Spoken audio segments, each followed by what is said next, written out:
Well, good afternoon, as you all get organized.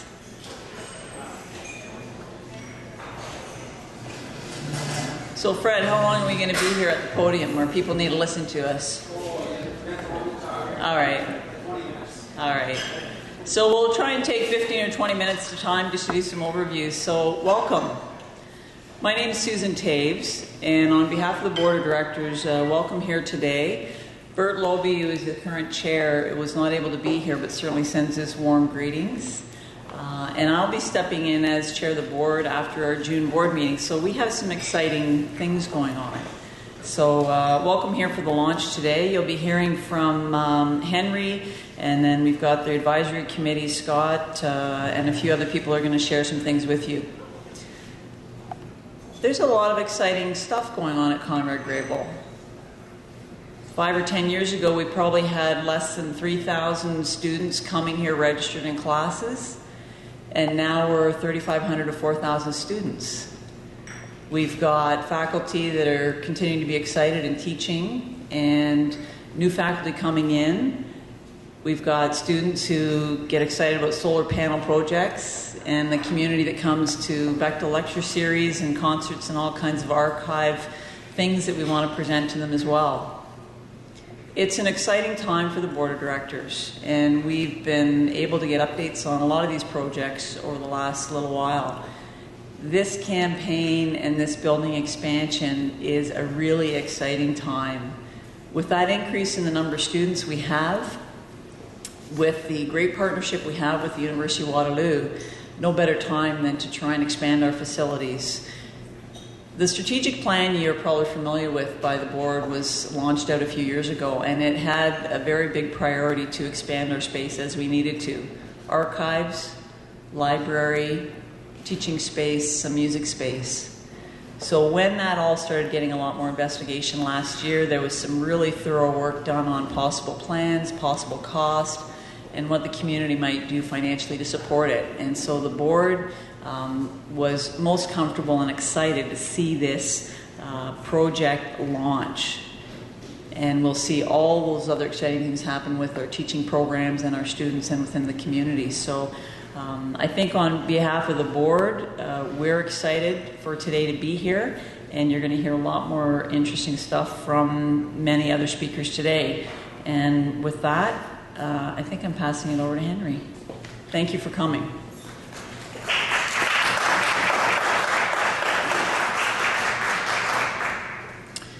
Thank you, Susan, and indeed let me add my warm welcome and appreciation to you for joining us this day for this celebration and this launch. As Susan mentioned, a task force began working about a year and a half ago with architects to begin to identify the spaces that were most needed. And of course, our wish list is always longer than reality permits. And so over the course of about a year, the task force worked with the architects, Lilliput Dowling Architects of Cambridge, in conjunction with Schwartz Silver of Boston, who brought their expertise initially to help us identify the spaces and how they might fit together, and then to help us talk about the priorities for the initial design. And eventually we developed a project as it stands now of $5 million in construction costs, and then soft costs of furnishings, consultant fees, and other kinds of fees and expenses for a total of $6.3 million.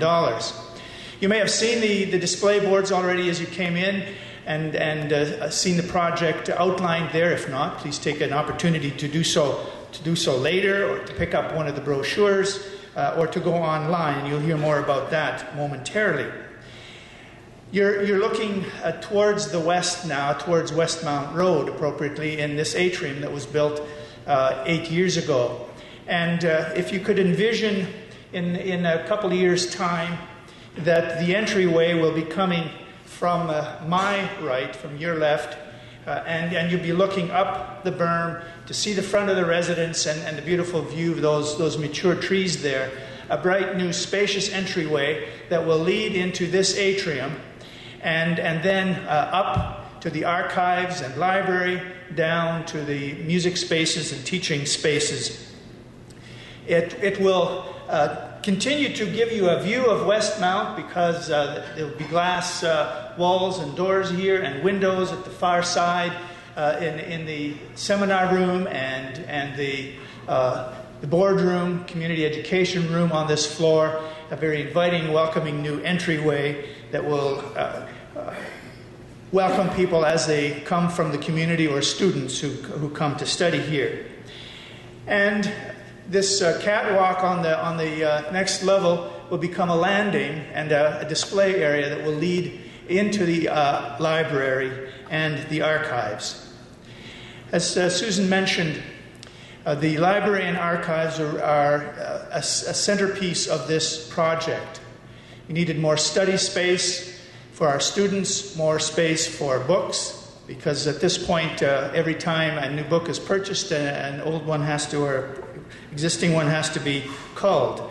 And the archive, the Mennonite Archives of Ontario, which is housed here at the college, is well beyond capacity. We're very grateful for and pleased at the partnership that the Mennonite Archives of Ontario has both with the college and the participants, the Mennonite Historical Society of Ontario, Mennonite Church Eastern Canada, and Mennonite Central Committee.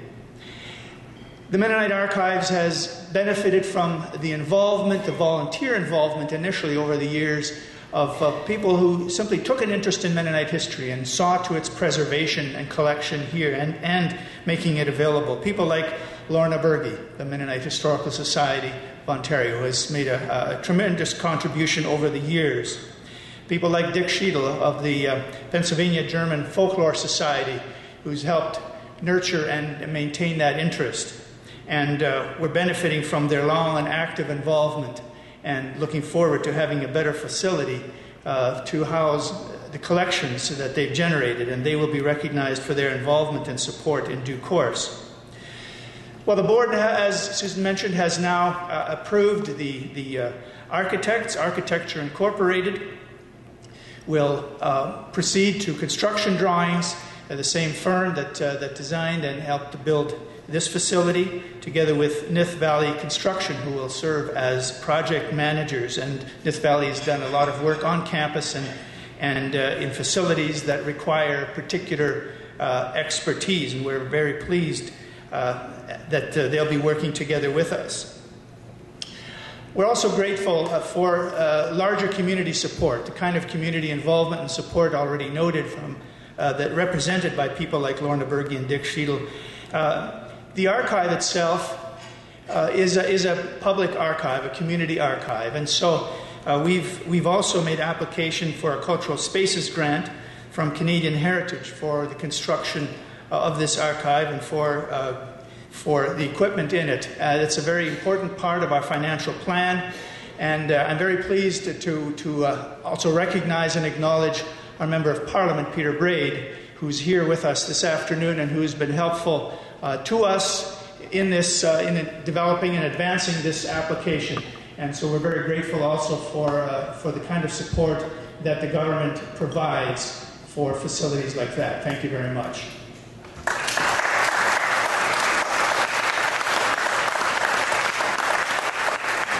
Well, you may be interested in hearing a little bit more about the financial plan. And as I say, you can look at the facilities and so on in more detail. But I'll call on Scott Beach, who's chairing the Capital Campaign Advisory Committee, a member of the Board of Governors, to tell you a little bit more about that. Scott. Thank you, Henry. It's great to be here. The advisory worked in parallel with the discussions around the project and the needs within the community of the college here. And we started our work in September, working with Henry and with Fred Martin, very closely with them. The committee members are, and many of you are here today, Jim Blair, Harry Enns, Rick Martin, Fred Redekop, Lori Reeser, Anita Thiessen, Bob Woolner, and Lynn Yancey. So in September, we began to explore sort of the level of support that we might see and project in the community for this project. And looking at that exploration and looking at the needs and the requirements for funding, we basically set a goal, a minimum goal of $3.7 million. So that's our minimum that we need to raise to make this project viable, assuming that we have other sources of funding to meet our total project goal of 6.3. Yeah. So since September, there have been many conversations with many supporters, including many of you that are here today. And what began as sort of tentative conversations have grown to, well, I'd say a bit of a groundswell. And I just want to report that with the support of board members, alumni, friends, faculty, and staff, who have all committed to this project, and so far to date we have raised $2.9 million in committed pledges or gifts in hand.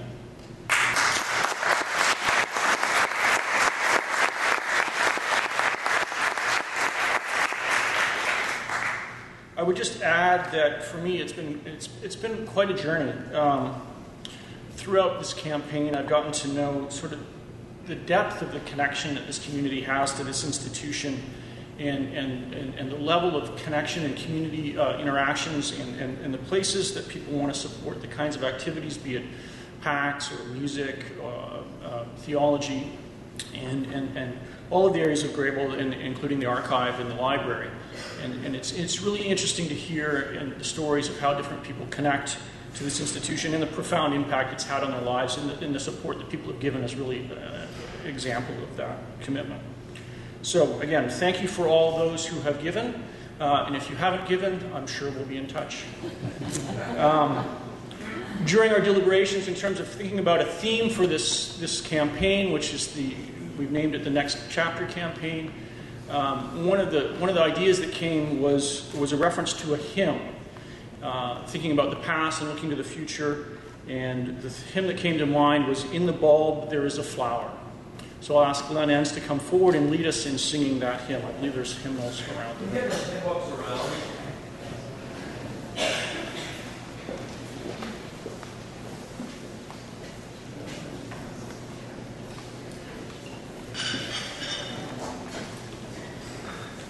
I think this was a really forward-looking choice. Just to point out, there are relevant words in every verse.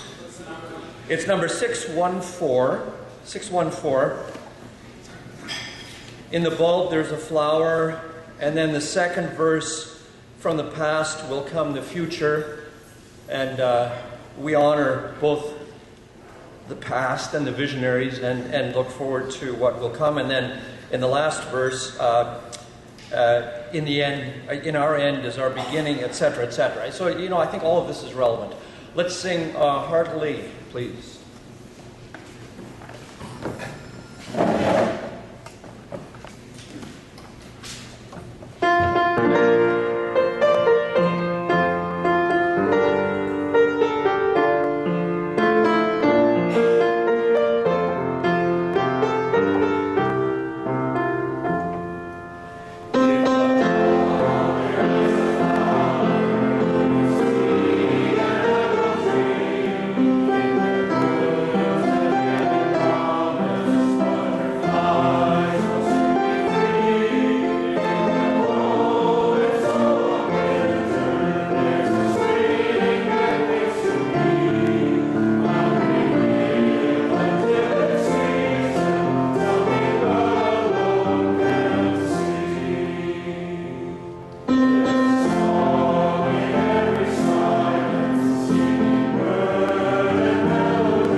Thank you, Len, and thank you, all of you. It sounded great, and it may be somewhat stereotypical to say, but what would a gathering of at least a few Mennonites be without singing? And food, of course. And some conversation about education. That's been for our tradition also an important element. Recognition of its importance in society at large and in the Mennonite community, and that's why this school was founded. It's really 50 years ago, in 1961, when Conrad Grebel College then was chartered in response to the invitation from the University of Waterloo. It's itself only 4 years old at the time, for the establishment of church-related colleges on the campus. And one of the moving forces in that endeavor, which was a new endeavor, it was new in a number of respects because it was focused on post-secondary education, and in that it was an inter-Mennonite, a collaborative, cooperative endeavor. And it was a major endeavor for these groups to establish an educational institution using their own resources, the capital resources, of course, that were required. And it was Milton Good, a local business person, very committed to the church himself, not highly educated, but recognizing its value and its importance, who led that initiative, along with people like Norman High, who was the first Dean of Arts. And we have Ken Coates here, Dean of Arts, and the first Dean of Arts at the University of Waterloo, who was significant. Harvey Taves, John W. Snyder, Henry H. Epp. But it was Milt Good who was the moving force, who maintained a lifelong interest and involvement and provided significant financial support along the way to ensure that this institution was established, was nurtured, and could continue to grow. And it's not coincidental and significant that over the years his sons, Jim and John, have been involved at the college. Jim as member of the board and chair of the board for a number of years.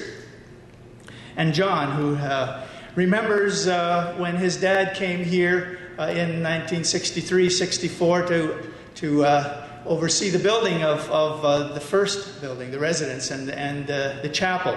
And John came along as a gopher to help with that and help clean up and gopher things. And it ultimately ended up working in the library here for 34 years, marking 34 years this year, and retiring. So thank you, John.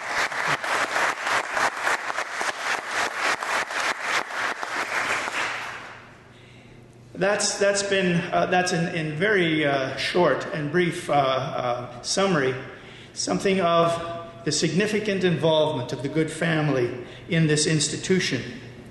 And so it was with that in mind that when we began to talk with donors and donors began to talk among themselves, that the Good name came to the forefront as a significant part of the Grebel story. And thanks to two lead gifts, a gift from Wallenstein Feed Charitable Foundation, and Rick and Nancy are here, and a lead gift from the Good Foundation Incorporated, that the library will be named in honor of Milton Good.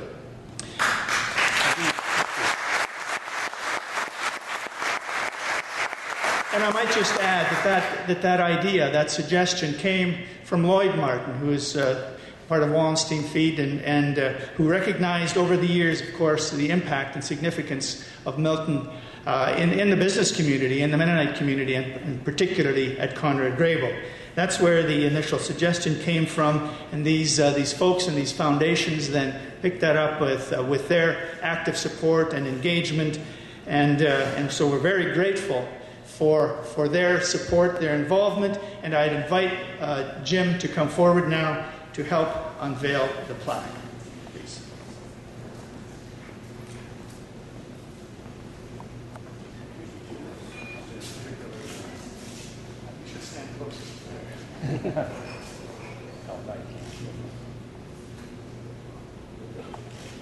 There it is.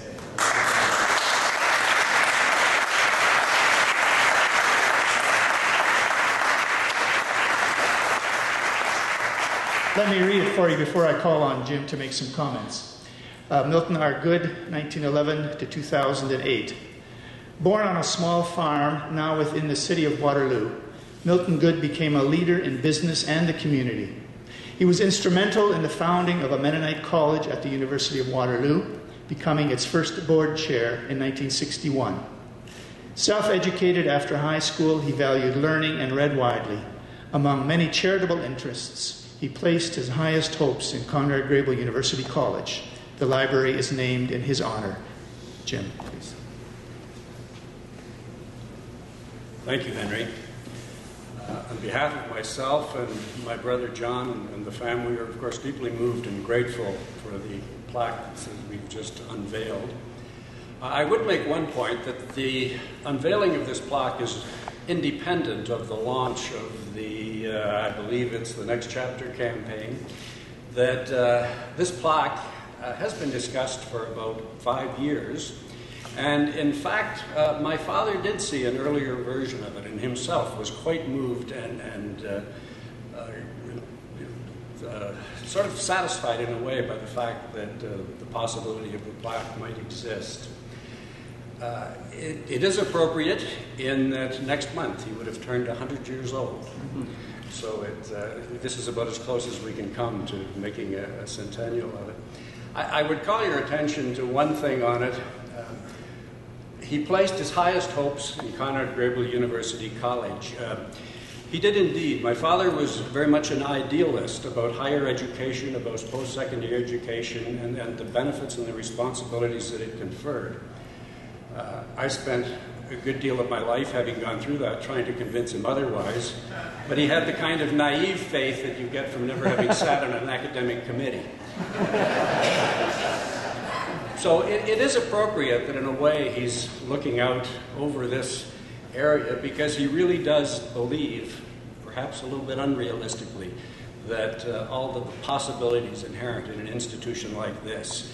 And he also, there's something slightly judgmental there because he also believed that people who had the advantages of being involved in institutions like this had more responsibility perhaps than others. So with the opportunities also came responsibilities and he expected more of them. So I think it's appropriate that he look out at that. I'd like to thank the work that Henry did in relation to the plaque, that Fred Martin did, and also the Board of Governors for doing this. We really do appreciate that. And that's all I'm going to say about the plaque. I do wish to add one other thing about the library itself. While my father had some idea of the plaque, he had no idea of the possibility of the library naming after him. That would have come as a complete surprise. I hope he would have been happy with it. I think he would have been, certainly in his later years, that kind of recognition. Our involvement, I don't want to embarrass anybody, but I should tell you that our involvement there comes at the instigation of the Martin family. We are deeply grateful for their thinking of this and their proposing it. So thank you very much, Rick and your father. And in the interest of full disclosure, I would also like to say that I'm not even sure Rick knows this, that we are related. That in fact, we have in my case, a great-grandfather, in his case, probably a great-great-grandfather. He's the next generation down. But Isaac D. Martin, who was born in 1848 and lived till 1931, had 2 daughters, Nancy Martin and Mary. And Nancy is Rick's great-great-grandmother, I think, and Mary was just great-grandmother, and Mary was my grandmother. So that there is definitely a connection. We could have called it the Isaac D. Martin Library.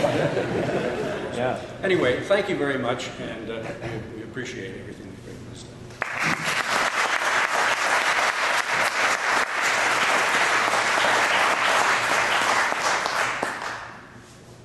Well, gym that just illustrates the importance of Freundschaft and genealogy, and we can all go upstairs and look at our relatives and try to find out how we are related. So we'll spend the rest of the days doing that.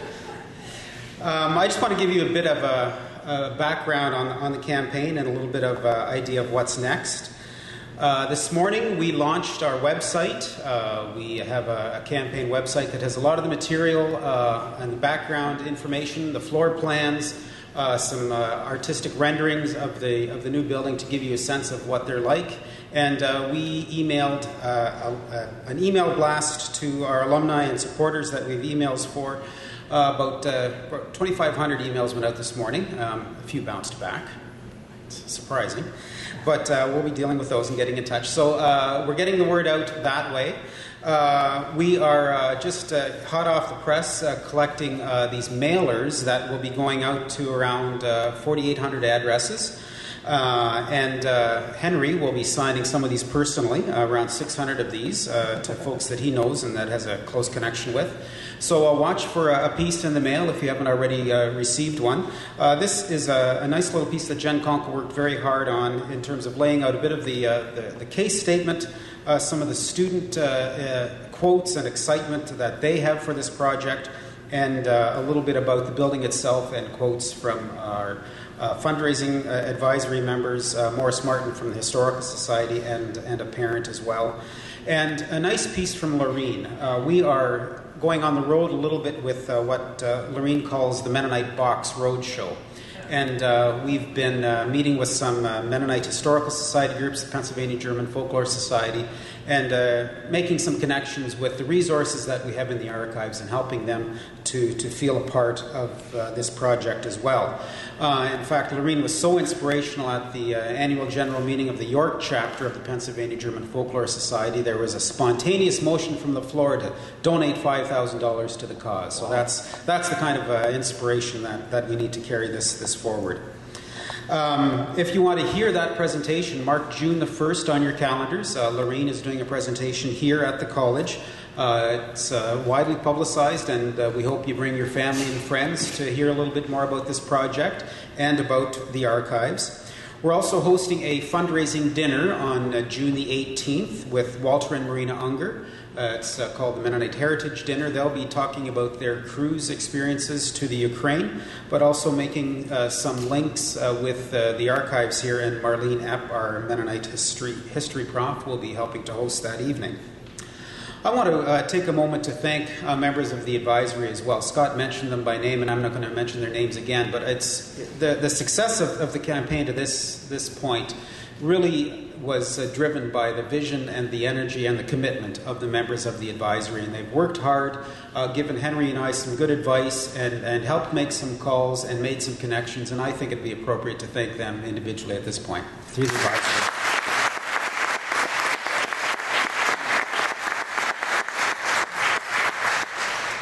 Again, thanks for coming this afternoon to launch this. This is one of the first large public campaigns that the college is doing. We're into new territory now, but we feel optimistic, and with your support, we can make it there. We feel free to finish off some coffee and dessert, stay and linger, and if you have any questions, folks with name tags on will be able to answer some of your questions. Again, thanks for coming.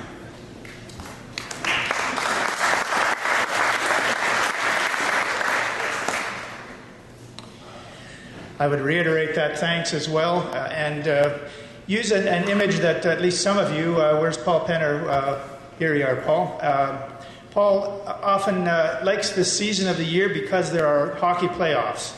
Not that his team, the Toronto Maple Leafs, has been in them since he was born, basically. But nevertheless, it's a season of promise and of hope. And so I want to use that analogy simply to say we're into about the third or fourth round of the playoffs now, as it were. The initial round, Fred and I had numerous conversations with donors, and then we did the design. That was a second round, and we did the silent campaign. That was a third round. I think we're into the final round of the playoffs now. We're heading for the home stretch, as it were, to mix my metaphors. And before I mix many more, I think I'll probably quit. But simply to say that this is the next round of engagement and fundraising. And we're very gratified at the support so far. Thank you again for that. We're enthusiastic about meeting our target and indeed surpassing it, and hoping and expecting that in a little more than a year, or about a year's time, we'll be able to break ground here, and then 15 months later complete the building in time for the celebration of the college's 50th anniversary. A tremendous and wonderful way to celebrate. So again, thank you all, and if we haven't been in touch, we'll be in touch. Thank you for your support, and thank you for coming today.